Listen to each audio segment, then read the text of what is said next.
Hello everyone, hope you are doing very well.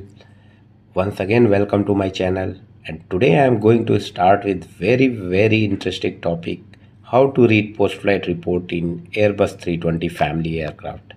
This is very important and I am going to discuss about this post-flight report in very detail because this is the main thing which you are going to refer before every flight. This knowledge is very useful for new aircraft maintenance engineering student who's going to work on Airbus 320 family aircraft. As well as this is also useful for technician, licensed engineer. I have gone through a lot of manuals and found this information for better understanding of PFR, and I come across to share with you guys. Maybe this information is also very important for technician engineer who is working with good experience on Airbus but still may don't know about complete detail about post-flight report. And I am telling you guys, if you are watching this video till in, this is going to help you to boost your knowledge about post-flight report in Airbus 320 family. What I feel, there is two way to boost your knowledge. Either go through the manual 100 page, 200 page by yourself and understand about the topic, or watch some videos. This will help you like practical experience, because still I know everyone don't like to go through the reading book, stories, manuals. Even I don't like. So for those who don't like going through the manuals, this video will help you. So let's start with post-flight report. Before starting, if you really love the field of aircraft maintenance engineering, please hit and like, subscribe this channel for getting latest videos. What do you mean by post-flight report? Post-flight report is crucial automatic generated document in the field of aviation that summarize an aircraft performance, system fault, warning defects during the flight, providing maintenance team with essential data to identify the issue with the aircraft and find out the troubleshooting. At the end of the day, finally, aircraft maintenance engineers used to ensure that aircraft is in airworthy condition before the next flight. There are two ways to get this, via onboard printer or via aircraft communications addressing and reporting system occurs. It can be transmission through manually, can be transmission to automatically. Generally, this report is automatically generated at every touchdown. To get printout, you have to go MCDU menu, then go to the CFDS, and if you are on ground, you will get the detailed last leg report, last leg ecom report, previous leg report, avionics system, system report and test. And you can see bottom right side printout. You can take printout, it will come out through the printer. If you are in flight, you will get current leg and current leg ecom report. So we'll go all the things in details one by one. PFR is a sum of last leg report, last leg ecom report. As I told, can be printed on ground. And in this PFR, you'll get only class 1, class 2 failure messages. We'll go in detail one by one. All ecom warning messages and fault messages with associated time, flight phase, ATA chapter reference you will get in the PFR. This will help maintenance crew to make a correlation for easier troubleshooting. And if you see top of the first line, you will find the aircraft registration, date, time, flight number, CT pair. CFDIU will receive data for CT pair, flight number from FAC computer. Below the maintenance post-flight report, you can see another date, registration, and you can see the two times. So first time is beginning of the PFR recording. If flight number inserted prior to the first engine start plus 3 minutes. If no flight number is inserted, then aircraft speed is more than 80 knots. You will get starting of the PFR recording. And second time is end of the PFR recording. When the aircraft speed is less than 80 knots plus 30 seconds, you will get end of the PFR timing. Beginning and end of the PFR will record last leg report or current leg report, last leg ecom report or current leg ecom report. Basically, we'll know the difference between last leg report and current leg report, and last leg ecom report, current leg report. So normally during the flight, the word will use current leg ecom report or current leg report, and after landing this report will become last leg report, last leg ecom report. So we'll discuss last leg or current leg report. Current leg report is available during the flight. After flight, this will become last leg report, as I told you earlier. Purpose of this item is to present the failure message concerning to all the system occurred during the last or current leg flight. Each message contains test of the failure, ATA reference, flight phase, time at which failure occurred. Function is to correlate the sources. Source and identifier. You can see in the PFR bottom right side. Source, name of the system affected by failure. Just remember, name of the system affected by failure, and identifier, system affected by the external failure, which is correlated with source of failure. CFDIU is a computer which is having capacity to memorize up to 40 line failure messages into the PFR. So up to 40 line messages can be printed into the PFRs. That is CFDIU capacity. So now we'll start with last or current leg ecom report. As I told, current leg ecom report during the flight. After the flight, this will become the last leg ecom report. Purpose is to prevent the warning messages display on the upper ecom, display during the last or current flight. There are primary or independent warnings, same like last leg or current leg report. These also containing ATA reference, flight phase, time of warning triggered.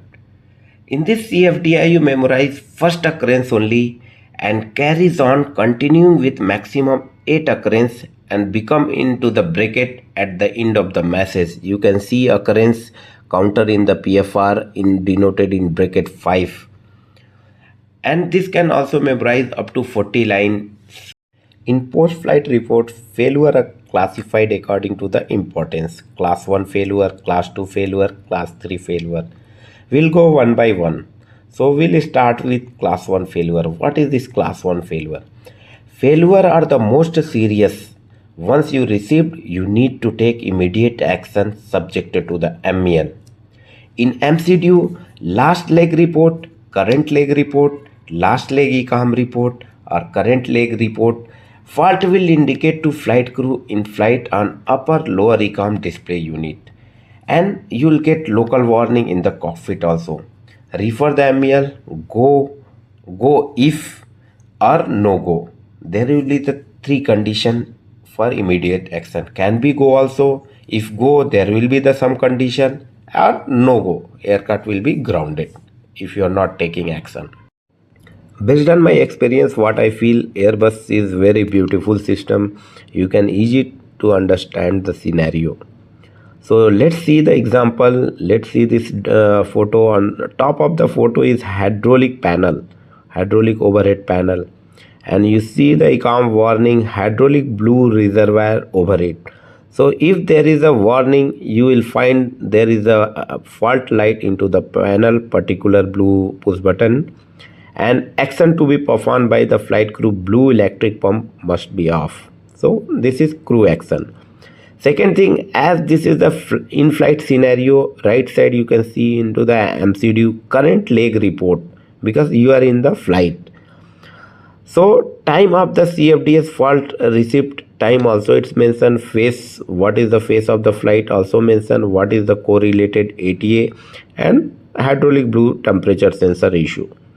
And you can see if there is a fault in blue hydraulic overheat, that page, hydraulic page will automatically pop out onto the ecom. So you can identify this is the failure message and particular ecom is pop out. So you should focus on that particular page only. Now let's see class 2 failure. Failure may have consequences if second failure occur, must be repaired within 10 days. No immediate operational effect onto the aircraft and can display on the ecom system page under the maintenance title. In MCDU, last or current leg ecom report can be seen. Repair in 10 days, go with the condition. Example, seats fault. You can see on the image. Maintenance seats 1 status. So all maintenance related will come into the class 2 fault. So let's go to the class 3 failure. Failure can be left uncorrected until the next scheduled maintenance check. There will be no operation effect if there is a class 3 failure, and failure will not indicate to the pilot. Name of the affected system available in the avionics system on ground only in MCDU. Do not refer any MEL for particular this. Correction it can be improved the dispatch reliability, but still it is not required or mandatory. May be corrected during the A check also. So with this we found post-flight report having only class 1 and class 2 related failure only. Class 3 failure you will find out in avionics system on ground only. This will not visible into the PFR. There is another word previous leg report. Each flight leg contents of last leg report transfer into the previous leg report. This can store up to more than 200 failure over the last 64 flight leg. Previous leg display only on the ground only. Now we'll understand about the type 1 system, type 2 system, type 3 system. Type 1 and type 2 system generally used whenever aircraft speed is more than 80 knots and after touchdown when the aircraft speed is less than 80 knots plus 150 second. And type 2 system is lift off plus 30 second and touchdown. So this will take the data from type 1, type 2, type 3 computers. So if you take the example of type 1 system, just take example of BSU, brake steering control system. If you are going into the MCDU BSU computer, so you'll find out last leg report, previous leg report, LRU identification, troubleshooting data, class 3 fault, test, ground scanning. So these many data will be available with all the type 1 computer. And if you are going to the type 2 computer like AVEC, type 2 computer, avionics equipment ventilation computer, you will get only last leg report, test and class 3 related message in type 2 type computer. Type 3 function computer, GCU emergency, in this you will get test reset related possible function. A320 CFDIU is the brain of the fault management system, collecting, storing, categorizing, and displaying all the aircraft system failures. Integrating with the ECOM for the real-time alert, allowing the maintenance to run, test, and download post-flight report via MCDU, significantly cutting down the and improving the safety. So always safety is a priority. And safety start with aircraft maintenance engineers. And this is just need to know information. CFDIU store failure messages and ECOM warning, generate last leg current leg report from ECOM warning, receive flight phase from FWC, receive CT fare and flight number from FAC computer. So guys, thank you so much for watching this video till in. Hope this video is very useful for you. If you need more video like this with different ATA chapters or aircraft maintenance engineering or in the field of aviation, please type in the comment box and please like and subscribe so that I will share more video. Thank you so much for watching this video. Good day, Sat Sri Akal, Namaskar, Jai Hind.